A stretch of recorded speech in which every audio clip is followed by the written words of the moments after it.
Hello, everybody. Happy Tuesday. I hope everybody has made it to the polls. If not, you still have some time. I wanted to get on today and talk about two things from the City Council meeting that is a bit concerning. Overall, the meeting was pretty good. It was informative. It seemed like those in charge were a bit rushed to get through the meeting and kind of cutting people off and, let's hurry up and let's transition from this to that. But other than that, the meeting was pretty good and informative. The main thing that was a concern for me that I want to talk about and I want to make sure that we're paying attention to, this highlighted, again, what has been shared and communicated by the gentleman who came in and did the audit of systems in place for the government. It highlighted, that there's a continuous issue, and, I'm sure they're probably at this point working on it, but this highlights something that's very meaningful to me, and that was very much eye-opening. So I want to share.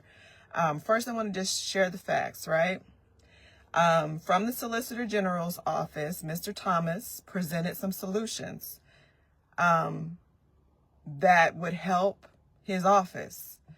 He came before the council a while back, expressed some concerns, and then went back, did his research, figured out what the problem was, and today he presented the solution only to be shut down, only to have it put on the back burner. So here's the facts. Mr. Garrett, who is a lawyer, he's a practicing lawyer. He is also a district counselor, and he stated that there is more than 16,812 open cases. These cases could be moved quicker, resulted in more money coming into the city, people being out of jails, and cases being processed. And then he stated, and I just want to remind the council that, this is the kind of type of situation we saw in finance with unprocessed revenue. And they've been asking for additional staff, and we have been asking for additional things like online processing of business licenses. And he's brought us a problem that could develop into something a lot worse. It could develop into a very big backlog, or even worse than this. I do think this is an emergency situation. And I'm going to go through this and kind of make it make sense, but I'm reading verbatim what was stated in the city council meeting today. Mr. Davis, Mr. Glenn Davis, I believe he is a development person. He owns hotels and different properties there here in Columbus. And so he says we go through a budgetary process, and the budgetary ordinance process says, and unless it's deemed an emergency by the city manager or the mayor, when it comes to us, then any request, whether with salaries, employees, needs, has to go through the budgetary process. Then he looks at the mayor. He says, Mayor, is this matter deemed an emergency? The mayor says, I'm sorry, what now? What are you saying? He asks him again, this matter of request, is it deemed an emergency? The mayor's response, I think that's going to be a matter of perspective. Well, is it being put before us as an emergency? Solicitor, I'm sure from his perspective, it is. So those are the facts that I want to share, and I will put these in the comments or wherever I can put it on the post. But the fact that we have more than 16,812 cases that have not been solved or processed is alarming. And let me just say this, Mr. Thomas was there. He also had, I believe, a director there for his office, in addition to one of his top lawyers. And their processing 120 cases plus a week. They're working overtime, trying to maintain the standards and get things done and processed, and they still have a backlog of $16,812. I do believe Mr. Thomas says that the cases that they process have brought into the city up to $2 million already in a year. So when the gentleman has come to the council, he's asking for help. He has done his research and he has told them what the problem is. And you have a lawyer who's on the city council confirming that what he is saying is accurate and correct. And you have an HR person in Mr. Chambers who's also saying what he's saying as far as being competitive, offering competitive wages is accurate. It was shut down. It was shut down. It wasn't taken seriously. When the mayor was asked, was this considered an emergency? He didn't say yes or no. He said it's a matter of perspective. So when the mayor was asked whether the solicitor's staffing request was an emergency, because it required, he's part of the system, it requires either from him or the city manager to say that it is, in order for it to be funded and to be the problem to be fixed. He said it was a matter of perspective, which reveals a troubling lack of urgency and leadership. Now, instead of addressing this clearly, it is clearly a crisis, it's an emergency in my opinion. He didn't. He was very dismissive of the issue, and he said it may be an emergency for the Solicitor General, but pretty much it wasn't considered an emergency for him. So my concern is that when a lawyer is a part of the city council and they sit on that board and they tell you that there may be people in jail right now who may be innocent, but their cases are not being processed, they're not receiving due process in a timely manner because we don't have enough staff to process their cases, that's an emergency to me. That means you don't care about the citizens of Columbus when you can allow people who might be innocent to sit in jail day after day, night after night, month after month, and they might be innocent. I'm not sure how that's not an emergency. And that is very concerning to me that they're very nonchalant about that fact. That fact alone is an emergency for me. I consider that an emergency. The fact that there's a citizen in our city that is possibly innocent, their case is not being processed, but they're in there, and it's not being processed because we don't have enough staff, but your Solicitor General has come to you and said, hey, we need to be competitive. We need a budget so that we can reel people in that's fair and equitable across the board, because the DA has a budget and other offices have a budget that allows them to be competitive in the recruiting market. I don't feel like that was asking too much.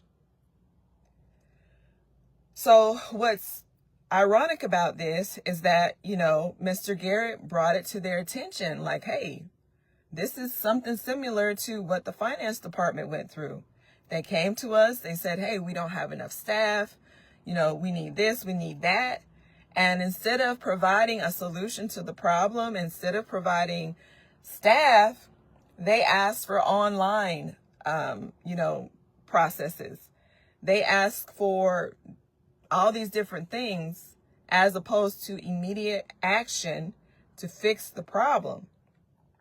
And what they did is then spent over $400,000 for a consultant, an outside consultant, to come in and tell them about the problems that they refuse to help and fix. So that $400,000 that they paid an outside consultant could have been used to provide competitive wages to support the finance department in the fact that they were coming to the counseling and saying, hey, we need help in this department because we do not have enough staff. That's concerning to me. And this is what happens when bureaucracy replaces leadership. Problems are studied and suggestions are made instead of there being solutions and problems solved. And taxpayers' dollars are wasted on consultants instead of staff, instead of what your directors and what your Solicitor General has asked you for. And, you know, these people are left without support, but somehow the city council is reactive and they find a way to point the finger at other people when people are coming to them and asking them for help. And so that is really concerning to me. The fact that Mr. Garrett pointed out that, hey, this is similar to what happened in the finance department explains they were understaffed, and that's why checks hadn't been processed, or that's why things looked the way they looked. They had an opportunity to support the finance department. They had an opportunity to provide funding or help them to be competitive, to have staff. And instead of doing that, they didn't. And then they wanted to audit and investigate it and then provide a outside consultant with $400,000 to come back and tell them what was already being presented in city council meetings by their directors. So this brings light when you're on the outside and you're looking in as a citizen, trying to make sense of what's going on in our city government. Today shined a lot of light on how reactive and just not with the program our city council is. So they like to put things on the back burner. They like to, let's research it and let's see this and let's see that. They're asking for competitive wages. They're asking to be able to have the support they need to process more than 16,000 cases that right now only 4 people are responsible for. And they're taking 120 cases a week, which is extremely excessive. To me, they need more than just one lawyer. They need several lawyers to handle that case. Like, we shouldn't be comfortable knowing that there is a backlog of more than 16,000 cases, and some of those people might be innocent.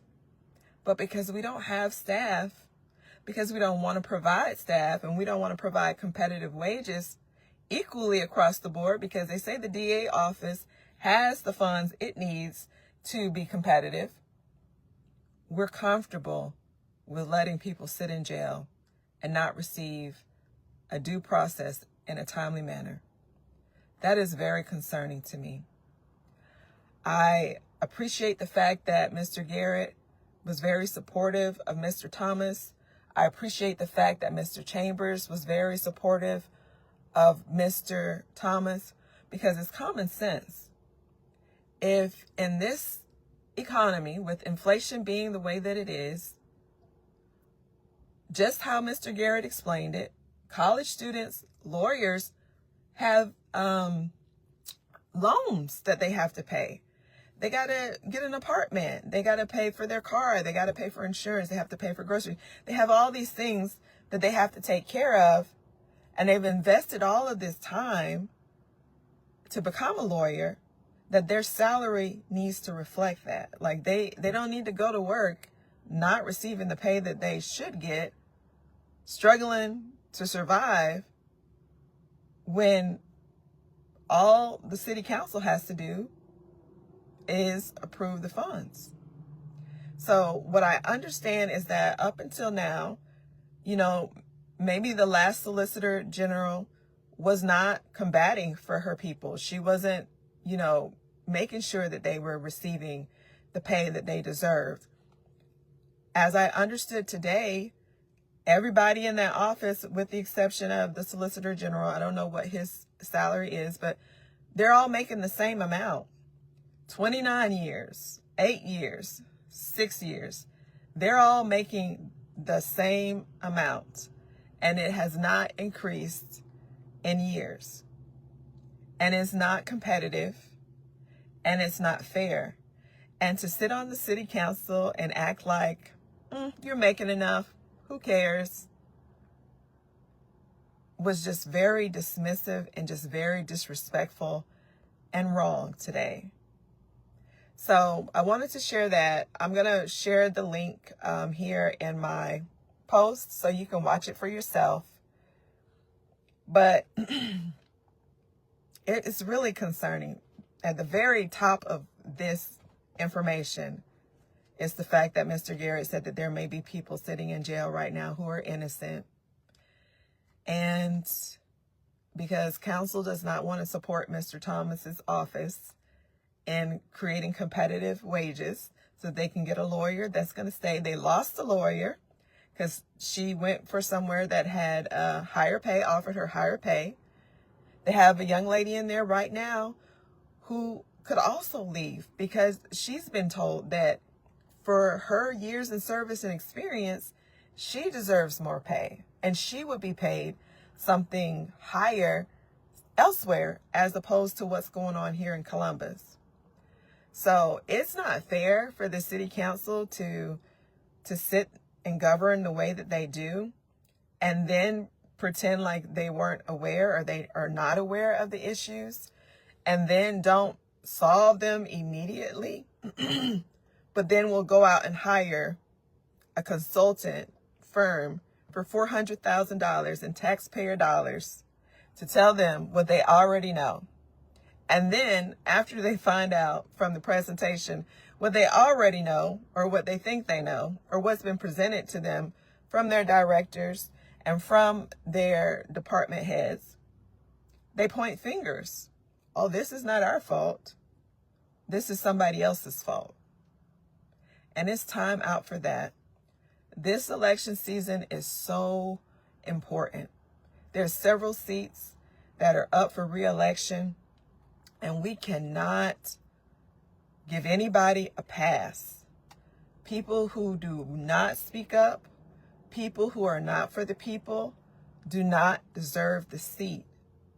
And people who are dismissive and nonchalant about real concerns as opposed to providing solutions, immediate solutions, they do not get a pass this election season. So please check out the video for yourself. Let me know what you think about it. What's your concern?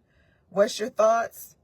People deserve, they've worked hard, they deserve to get paid for what they are worth. And of course, we can never get paid what we're worth, but they should aim for it in this government. And we should not have people sitting in jail day after day, month after month, because their case is not processed and they're possibly innocent. That is very sad to me. It's disheartening, and it's embarrassing that they didn't even care enough to feel that was an emergency. Somebody's life is being passed by, possibly in jail, when in fact they should be free. And I'm not making this up. I didn't say it. Mr. Garrett did. And he's a lawyer. And I believe he does know what he's talking about. And I'm appreciative of his support and Mr. Chambers' support today when Mr. Thomas provided this information. Of course, their seats are not up for election. But those others who were combative, and thank God the mayor is on his way out, because what's true and what I understand is that when the gentleman on October 14th stated that he did not set the tone for the government, he did not. What type of leader says it's a matter of perspective? An emergency is a matter of perspective. That is not true. and that is not accurate.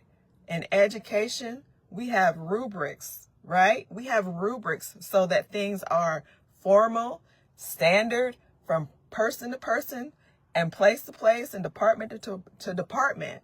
So whatever is considered an emergency should be in policy somewhere. It should be codified so that they know, well, check, this is a problem. Check, this is a problem. Check, this is a problem. We have an emergency. But instead of him having anything like that in place, he said it was a matter of perspective. And I'm sorry, that is poor leadership.